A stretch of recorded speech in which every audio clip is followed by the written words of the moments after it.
Stock's up 7%. It's up 12% over the last probably couple weeks. And you're going to say, most people would say, trade this sucker. It's a compelling valuations, great company. Swizzle here is saying, ready?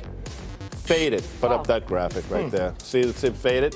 And why would you say that, Guy? Why, Guy? Well, the last two quarters, the stock has traded down 5%. They've only really beat EPS estimates 11 out of the last 20 quarters. Pretty much the same thing with the revenue. I think they're setting up for a disappointment.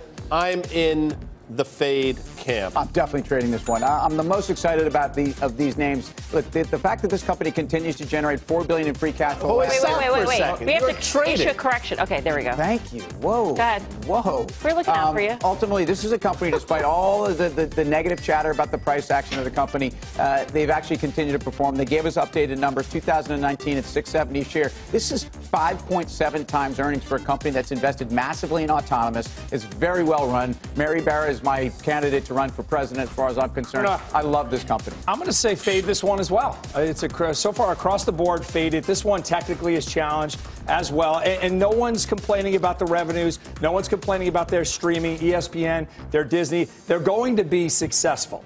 The problem is the stock is running into headwinds as well, and it's run considerably into the spot when they report. Obviously, it always depends on your time horizon. I think if you're going to be in the market for the whole year, you should probably trade it. I don't think it's going to be a straight line higher. I think over the next month, you might see a little bit of a give back.